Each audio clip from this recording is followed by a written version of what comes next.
Hello everyone, I'm Cathleen Trigg-Jones. Welcome to another Creator Conversation where we are profiling and featuring the winners of our Audience Choice Awards from our recent New York Women in Film and Television and iWoman TV Film Festival. Today I'm delighted to introduce you to this incredible filmmaker. Her name is Rachel Black Spaulding. Her film, you have to see it if you haven't already. It's called Her Turn. And Rachel, congratulations, because you're the writer, you're the producer, and the lead actress in this incredible film. Thank you. Yeah, and it also won Best Director, I should say, in our film festival. In your film festival, yes. Yeah, so congratulations all around. Tell me about Her Turn. What inspired you to create this and set the stage for us of what this project is all about? The storyline is basically it follows the day in the life of a woman of a certain age, mature age, who has raised her family in a big old house, and she's downsizing, which is kind of what inspired it because I went through my own downsize.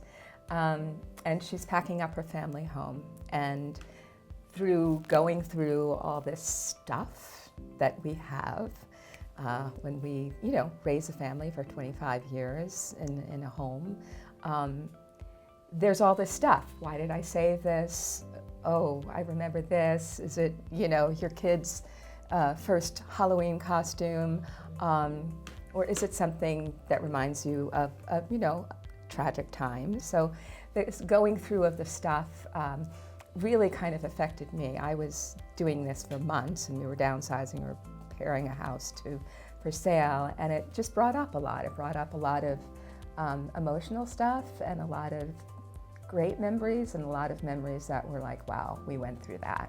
Going through that, you kind of get the chance to put pieces of your life together and remembering choices that you've made, and what if I didn't choose this, or what if I chose a different path, and a lot about, I think, giving up certain dreams. I think I feel that a lot of women, this is resonating for a lot of women. So that's kind of the plot or the storyline.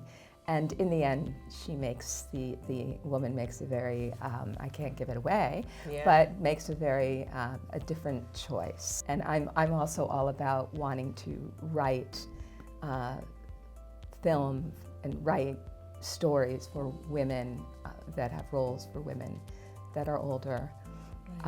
It's very important to me. I think it's a very rich resource that we have as women, and older women, and it's highly underrepresented, I think, in Hollywood. Yeah. So it's why there's an iWoman TV. Yeah. So we want to tell the story. We want to see the world through the lens of women. Yeah. All of our dynamic selves. Older, younger, all the different stages that we go through. I have to say, when I was watching the movie, and it was definitely, I told you, like the 3 Audience Choice Award winners, I'm happy to say were 3 of my top choices throughout the film festival. Because I felt like I could relate to all of them in a different way. And so yours, I have to say, when I was watching it, I was like, does she know me? Like, this is the stage I'm in my life right now, where I am an empty nester finally. I have been married 25 years. I am clearing out. I'm trying to figure out, look, who am I? Outside of being the mom to, 4 kids, who am I? And what do I really want to do when I grow up? And so watching your film made me, think about so many women that do get to this place, and men do as well, but there's something about the woman, because you've put so much for so many years into these little... It's biological. Yes, it's a biological thing. And then when it's over, it's just over. Yeah. It's like, okay, you don't need me anymore? What do I do now with all this time? Yes. I brought in, because there is... neurodiversity, disability in my family. So I brought in a little bit of what that's like. And this was your son, in the movie, your son had a disability, right, that you also had been nursing and taking care of all these years. Which is intense, and for families that don't have that, I think it's hard to even imagine what families go through. So that was a huge element. It was really interesting because when I started sort of talking about this idea and sharing my script, there were some people that were like, well, nobody's going to like you because of the choice that's made at the end. And I I don't know, I stuck with it because I just thought, well, there's the Doll's House. I mean, you know, I actually saw that on Broadway. Okay. I had just finished the script and we were just getting ready to shoot, and I just went, no, this is women go through this. I don't know one woman who hasn't said something like, I quit, or today I quit. I say it every day. I'm like, I'm done. I'm retiring. Yes, yeah. And you know what? You say that people actually doubted that you would be likable after that. And my thought is just the opposite. I think that there's nothing more empowering than a woman making a decision, and I'm not going to give away this storyline here, but making that decision for herself, because you've poured so much. And the reality is that you find out who your teammates really are. Yeah. Because when a woman decides that she's going to stand up and you know, make a decision for herself, right. not everybody can handle that. Right. You know, and right. but those who, you know, need right. to be in your corner the rest of your life will be there. Right. How real is this, though? How close is this to your own reality? Okay. So there are a lot of elements and a lot of themes in the film that I have experienced in my life. Mm-hmm. It's not completely autobiographical. I said to my son, you know, I would never do that. Right. He says, I know, Mom. But so, yeah, there's a lot of themes, and also just talking to so many other women, women who we've raised children together, my sisters. I mean, when I started to talk about this, they were like, no, I totally get this. Yeah. I get this. And then I would get, you know, an earful of their lives. I could spend afternoons with friends just hearing about their situations and their doubts and their grief and their feelings of loss and feelings of what they gave up. And just the other day, I was talking to a friend of mine who's an actress, and she had to do a self-tape, and she's like, I'm just so not into it. She said, I think I'm just emotionally, and she's getting ready to downsize, and she is just going on and on about the confusion of selling this house and the confusion. I said, are you sure you didn't write my film? Right. So it was so it's many resonating. women can see themselves in it. Let's talk about the filmmaking process. Sure. You know, in order to make a film like this, it takes a village, and you wore a lot of different hats in it, but how big was your crew, and what kind of a budget did you have? Oh my gosh. So we kept it under 20 because, you know, I wanted to do a SAG micro budget. It's very important for me to do it on the up and up and pay my actors respectively. And so so that was our budget. How many people did we have on a crew? I would say like 5 to 10 people, and I had 4 actress friends of mine, 2 of who auditioned for The Neighbor and didn't get it. Okay.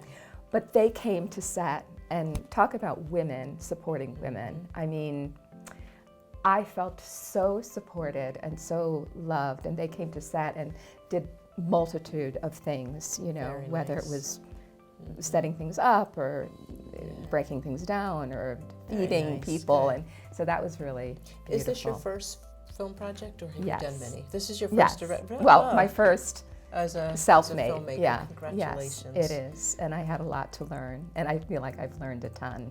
Good. Did you study filmmaking or anything?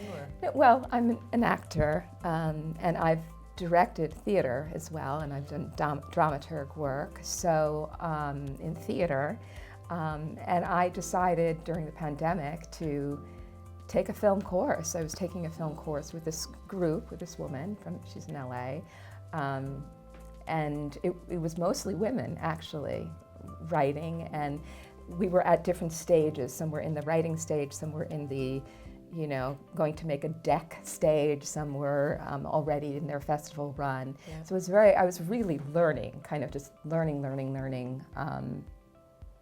And then you had as I went along. Yeah, had to put it in practice then. Yeah, wow, yeah. And then, you know, the writing, it was also, I mean, it almost felt like a survival thing for my own head because, there was a pandemic, and then we came out of the pandemic, and then we had the strike. Yeah, some people baked, so you decided to make a feature film, Yeah, a short film. That's exactly. amazing. So what words of encouragement do you have for other young budding filmmakers who Or old. or old, old or young, yes, because it could be Yeah.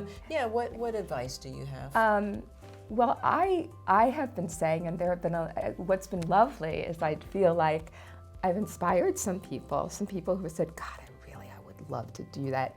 Actors, or I have a story, I'm like, just do it. I mean, because all along I was like, am I crazy? Am I nuts? I can write for theater, but writing for film is so different. But just the more people I met, I would ask for advice. It just became so rewarding to just have that kind of collaboration and that kind of conversations with people about how they did it. I just started calling people up who I know who are producers and all of that. So that was pretty great. Very so nice. my advice is just do it. All right, Nike, just do Just it. You do heard it. it right here. What's it next done. for you? What's next? Well, so a lot of people want to know what happens to Claire. Yeah, I felt like it could be a sitcom after Yeah, that. yeah. Is it a Sex in the City kind of? Yeah. She got her groove back? Yeah, exactly. So so that's an interesting thought, a sequel or maybe, a pilot. I don't know. Maybe this is a proof of concept. I don't know. I meant it to be just a short film. And I wanted it to be a certain tone, which I think we achieved, but if I had it to do differently, I would tweak it a little differently. So there's that, and I am just enjoying, having gone through the Soho Fest, and I just found out I got into 2 other fests. Congratulations. Yeah, New York. Soho was pretty big and great and fancy and fun. Yeah. I met a bunch of people, and so I feel like that's what I'm doing. I'm not too old. You're not too old. No. And I think that I feel very strongly that audiences, the world, the globe needs to know what's inside the head of mature women, because there's a lot. Yes. There is a lot, and there's a lot that's unheard, and there's a lot that I think people want to ignore or dismiss. So I'm very into that, and I'm very into having as many women on set as possible. Love it. That is iWoman TV. Welcome to the family. Listen, Rachel, thank you so much. Congratulations. I actually have an award that we want to give you. This is our Audience Choice Award first place winner, presented to Rachel Black Spaulding for Her Turn. It's her turn. It's my Yes, turn. I think it's my turn. It's her turn. It's your turn. It's all our This turns. is the year. Thank you. We say that every year. It's the year of the woman. That's because we just keep getting greater and greater. But this truly is the year of the woman. Oh, so it how has to be appropriate that you would many make ways. it in many ways. So make sure you check out Her Turn on iWoman TV, and give this incredible, brilliant, beautiful filmmaker all your love and support. Thank you so much, much, Rachel, for joining us. Thank you. Awesome.